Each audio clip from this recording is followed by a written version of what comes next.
1947 में जब देश विभाजन हुआ, भारत में मुसलमान रह रहे थे। अधिकांश उत्तर प्रदेश हुआ, बिहार हुआ, जहाँ से मुस्लिम लोग पाकिस्तान पहुँचे, उन्हें लगता था कि पाकिस्तान में जाकर के पता नहीं उन्हें कौन सी जन्नत नसीब होगी। वो वहाँ जाकर के मुहाजिर कहलाए। मुहाजिरों की जो नीतियाँ थी वो वहाँ के सिंधियों के अनुकूल नहीं थी। दोनों में टकराव जो है वो आज का कोई नया नहीं है। वो टकराव तो 1947 के बाद से ही शुरू हो गया था। सबसे बड़ा कारण ये रहा कि 1957 में कराची विश्वविद्यालय ने एक ऐसा प्रावधान किया, अगर कल को कराची विश्वविद्यालय की कोई भी परीक्षा होती है तो केवल उर्दू में होगी। कि सिंध का आक्रोश जो है वो कोई नया नहीं है। सिंध का आक्रोश बहुत पुराना है। 22 अप्रैल 2025 जब जम्मू कश्मीर के पहलगाम में आतंकी हमला होता है, 27 बेगुनाह लोग अपनी जान गंवा बैठते हैं। उन 27 लोगों से उनका धर्म पूछकर उनको मारा जाता है, नरसंहार करा जाता है। ऐसे में भारत और पाकिस्तान के बीच युद्ध जैसे हालात बने हुए हैं और भारत ने पाकिस्तान के खिलाफ कई कड़े फैसले भी लिए हैं, कई कड़े कदम उठाए हैं। ऐसे में पाकिस्तान के अंदर खुद गृह युद्ध जैसे हालात बने हुए हैं। पाकिस्तान में तूफान आया पड़ा है, जहां सिंध प्रांत में पाकिस्तान की सरकार और सेना के खिलाफ जमकर विरोध प्रदर्शन चल रहा है। आज के इस पॉडकास्ट में हम जानेंगे क्या सिंध पाकिस्तान से अलग हो पाएगा, क्या है विरोध प्रदर्शन का कारण। इसी सब मुद्दों को लेकर हम अपने पॉडकास्ट में चर्चा करने वाले हैं। इसी के साथ मैं आप सभी का स्वागत करती हूँ punjabkesari.com के इस खास पॉडकास्ट में। मैं हूँ आपके साथ अरुंधति नौटियाल। ऐसे ही मैं स्वागत करूंगी हरीश चोपड़ा सर का, जो punjabkesari.com के वरिष्ठ पत्रकार हैं। नमस्कार सर जी। आपसे हम जानेंगे कि सिंध प्रांत में जो इतना विरोध प्रदर्शन चल रहा है तो उसके पीछे का कारण क्या है, उसकी बैक स्टोरी क्या है। देखिए, 1947 में जब देश विभाजन हुआ तो जो भारत में मुसलमान रह रहे थे उनमें से अधिकांश उत्तर प्रदेश हुआ, बिहार हुआ, और बहुत से लोग पंजाब से भी गए, बहुत से लोग दूसरे राज्यों से भी गए। तो जो यहाँ से मुस्लिम लोग पाकिस्तान पहुँचे, उन्हें लगता था कि पाकिस्तान में जाकर के पता नहीं उन्हें कौन सी जन्नत नसीब होगी, और वो वहाँ जाकर के मुहाजिर कहलाए। जी। यानी कि वहाँ उन्हें मुहाजिरों का, शरणार्थियों का नाम दिया गया। अब जब उन्होंने सिंध में रहना शुरू किया मुसलमानों ने, तो मुहाजिरों की जो नीतियाँ थी वो वहाँ के सिंधियों के अनुकूल नहीं थी।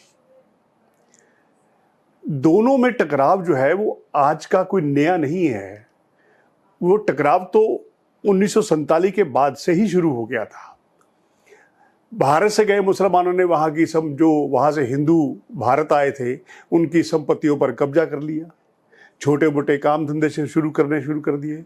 और सबसे बड़ा कारण ये रहा कि 1957 में कराची विश्वविद्यालय ने एक ऐसा प्रावधान किया कि सिंध में जो रहने वाले लोग हैं, अगर कल को कराची विश्वविद्यालय की कोई भी परीक्षा होती है तो केवल उर्दू में होगी, सिंधी कोई नहीं लिखेगा।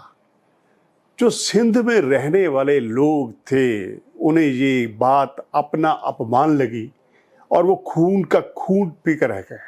अब उसके बाद 1965 में अयूब खान की सत्ता आई। जी। अयूब खान ने तब तक जो कराची थी वो पाकिस्तान की राजधानी थी। अब उन्होंने कराची से पाकिस्तान की राजधानी इस्लामाबाद बना ली। तो सिंधियों को लगा कि उनके लिए तो बहुत बड़े मौके जो हैं, जिस देश में राजधानी जहाँ होती है वहाँ पर निवेश भी ज़्यादा होता है, वहाँ पर डेवलपमेंट भी ज़्यादा होती है, वहाँ पर नौकरियाँ भी ज़्यादा होती है। तो उन्हें लगा कि हमसे तो बहुत कुछ छिन जाएगा। तो वो सिंधियों ने इसका जम करके विरोध किया। 1971 में जुल्फ़िकार अली भुट्टो की सरकार बनी। दरअसल जुल्फ़िकार अली भुट्टो जो है ना, वो खुद सिंधी थे। अच्छा।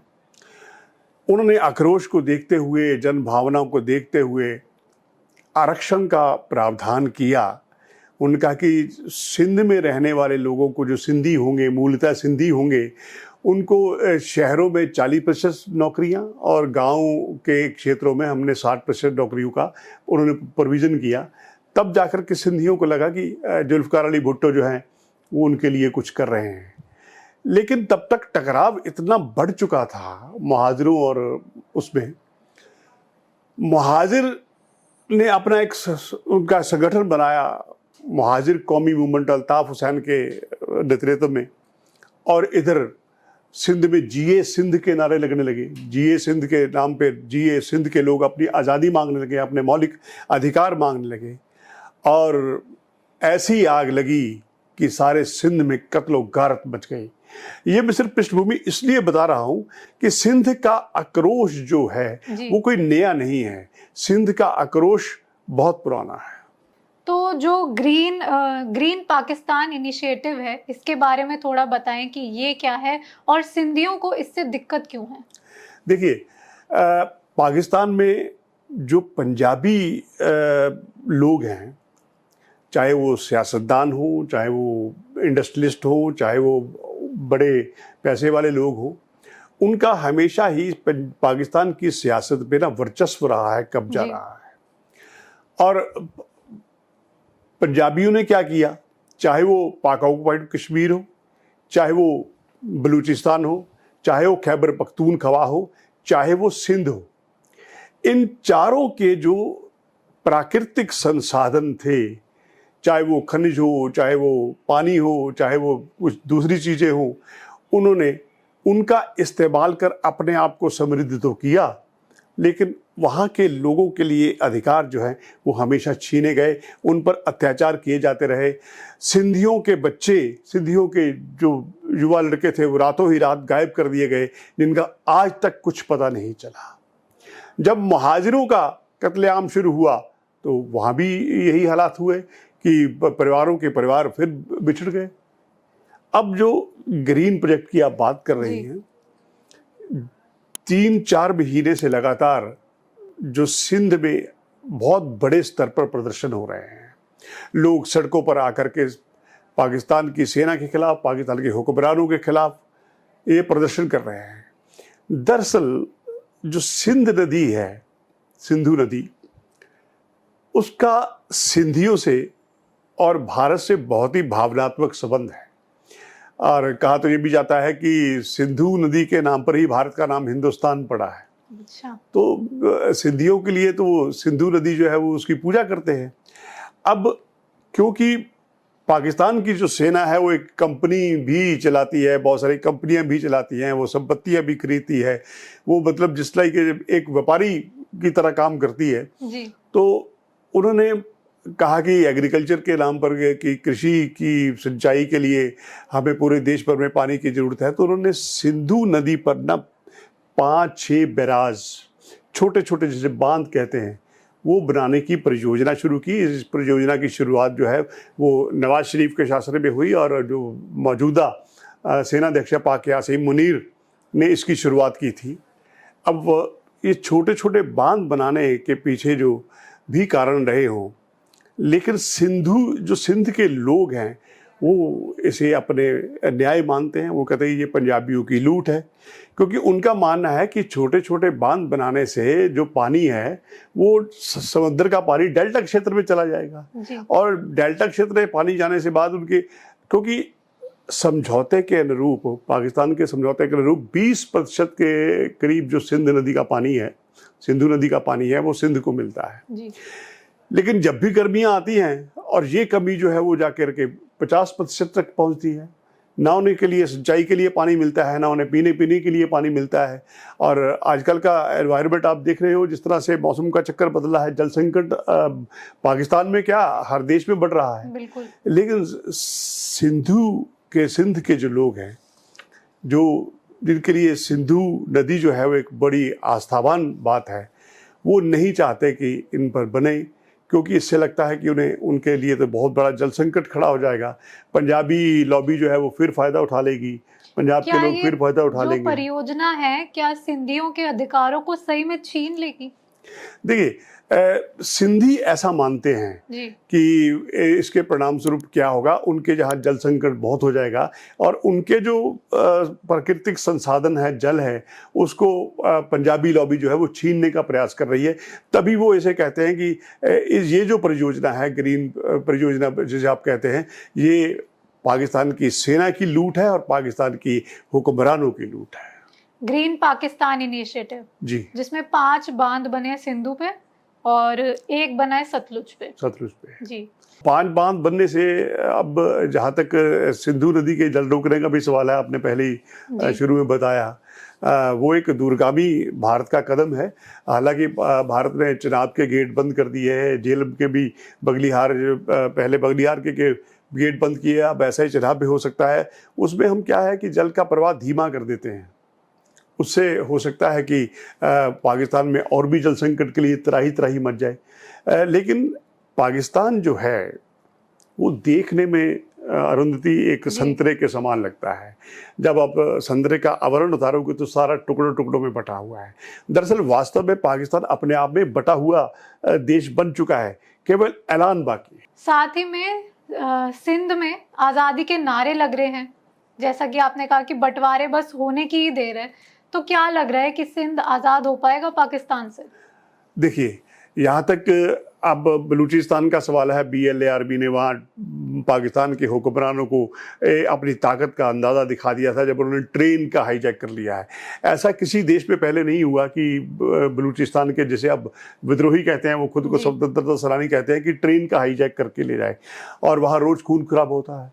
खैबर पख्तूनख्वा में तहरीक तालिबान जो है, जिसकी मदद पाकिस्तान करता रहा है, वो तालिबान जो है वो अब इस समय भारत पाकिस्तान का बहुत बड़ा दुश्मन बना हुआ है। पाकिस्तान आर्मी को ले लीजिए, पाकिस्तान आर्मी भी एक उनके सामने असहाय के समान है। वो पाकिस्तान के सुरक्षा बलों पर हमला करते हैं, पाकिस्तान के सैनिक कई मारे जा चुके हैं। पाकिस्तान के जहाँ चीन की प्रोजेक्ट चल रहा है, चीन ने अपने वहाँ जवान भेजे हुए हैं, चीन की परियोजना से जुड़े लोगों पर भी वो हमला कर रहे हैं। वो नहीं चाहते कि चीन की मौजूदगी वहाँ हो। ऐसा ही पाकिस्तान ऑक्युपाइड कश्मीर की बात है। पाकिस्तान ऑक्युपाइड कश्मीर के जो अवाम है वो भारत की तरफ देख रहा है। वो भाई कई बार इस बात को कह चुका है कि भारत उनकी मदद करे, वो आज़ाद होने के लिए तैयार हैं। और सिंध के लोग भी कहीं ना कहीं भारत का इंतज़ार कर रहे हैं। जैसे खैबर पख्तूनख्वा की मस्जिदों से भी इस समय आवाज़ आ रही है कि अगर भारत पाकिस्तान पर हमला करता है तो पाकिस्तान की सेना का मदद नहीं करेंगे। इसका मतलब पाकिस्तान के भीतर से ही बगावत के जो आवाज़ें हैं वो बुलंद हो रही है। और मुझे लगता है कि पाकिस्तान वास्तविक रूप से तो, अगर देखा जाए प्रैक्टिकल रूप से, तो खंडित नजर आता है। लेकिन अगर भविष्य में एक अलग सिंधु देश भी बन जाए तो यह कोई अतिशयोक्ति नहीं होगी, ऐसा होना संभव है। सिंधु जल समझौता जो है उसको रोक भी दिया गया है। तो अभी जैसे युद्ध जैसे जो हालात हैं उसके हिसाब से अगर देखा जाए तो कितना सही है और कितना गलत है ये। साथ ही में 2019 की भी अगर हम बात करें, जब पुलवामा में अटैक हुआ था, तब भी नरेंद्र मोदी जी, हमारे प्रधानमंत्री, उन्होंने कहा था कि वो बंद कर देंगे, लेकिन तब नहीं करा था। अब बंद हो गया है, रोक दिया गया है। इस पर क्या कहेंगे? देखिए, सिंधु नदी जल समझौते को निलंबित करना जी एक भारत का बहुत बड़ा कूटनीतिक कदम है। पाकिस्तान भारत से 3 युद्ध तो सीधे लड़ चुका है और तीनों युद्धों में उसे भारी हार का सामना करना पड़ रहा है। और जहाँ तक सिंधु जल नदी का पानी रोकने का सवाल है, उसके लिए भारत को भी अभी व्यवस्था करनी पड़ेगी। उसके लिए हमें बैराज की ज़रूरत है, नए बांध बनाने की ज़रूरत है, नदी का प्रवाह परिवर्तित करने की ज़रूरत है। उसमें समय लगेगा, लेकिन भारत के पास अन्य विकल्प मौजूद हैं। जैसे चेनाब का पानी हमने रोक दिया है, कल को हम झेलम का पानी रोक देंगे तो इससे पाकिस्तान को बहुत तकलीफ होगी कि जो काम आज तक 3 युद्धों के बाद किसी भारत सरकार ने नहीं किया, वो मोदी सरकार ने किया है कि सिंधु जल नदी को समझौते को निलंबित कर दिया गया है। पाकिस्तान का ऐसा लग रहा है बंटवारा होने वाला है, तो पाकिस्तान के बंटवारे का कारण क्या बनेगा? देखिए, पाकिस्तान के बंटवारे का कारण तो उसकी पहली बात यह है कि उसकी अर्थव्यवस्था जो है वो बहुत खस्ता हालत है। जी। वो अंतर्राष्ट्रीय मुद्रा कोष, एशियाई विकास बैंक के सामने भीख का कटोरा लेके खड़ा हुआ है कि उसे कर्ज दे दिया जाए। और भारत इस बात को के लिए कोशिश कर रहा है कि पाकिस्तान को एक बार फिर अंतर्राष्ट्रीय मुद्रा कोष या वैश्विक वित्तीय संस्थाएं जो है वो उसे ग्रे लिस्ट में डाल दें। ग्रे लिस्ट में डालने का कारण यह होगा कि उसका प्रभाव यह होगा कि पाकिस्तान कोई ज़्यादा ऋण नहीं ले पाएगा, उसके पास साधन नहीं होंगे, और जो उस पर जो ग्रे लिस्ट में होते हैं देश, उन पर बहुत सारी आर्थिक प्रतिबंध स्वयं लागू हो जाते हैं। जैसे किसी भी राष्ट्र की जो रीढ़ की हड्डी होती है, किसी भी देश की होती है, वो आर्थिक संपन्नता होती है। अगर पाकिस्तान जो है वो आर्थिक रूप से पूरी तरह से दिवालिया हो जाता है, तब उसका खंडित होना कोई स्वाभाविक प्रश्न है। क्या पानी बन सकता है पाकिस्तान के टुकड़े क्यों नहीं होने बन का सकता? कारण? क्यों नहीं बन सकता?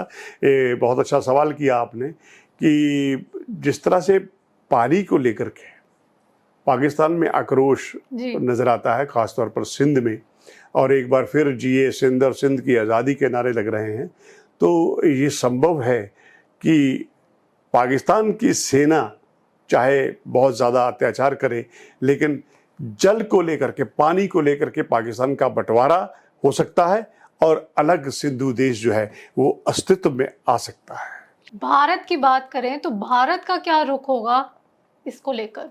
देखिए, भारत की नीतियां जो है वो कभी भी किसी देश के ज़मीन पर कब्जा करने वाली नहीं रही है। भी हम अपना विस्तारवादी नीतियां हमारी नहीं है चीन की तरह कि हम किसी के अंदर घुस जाएं, उसकी ज़मीन हथिया लें। हम राष्ट्रों की, देशों की प्रभुता का सम्मान करते हैं, और हम यही चाहते हैं कि पाकिस्तान भी भारत की संप्रभुता का और सीमाओं का सम्मान करे। लेकिन वो दुर्भाग्य से ऐसा वो कर नहीं रहा, क्योंकि उसने आतंकवाद को अपनी राष्ट्रीय नीति में परिवर्तित कर लिया है।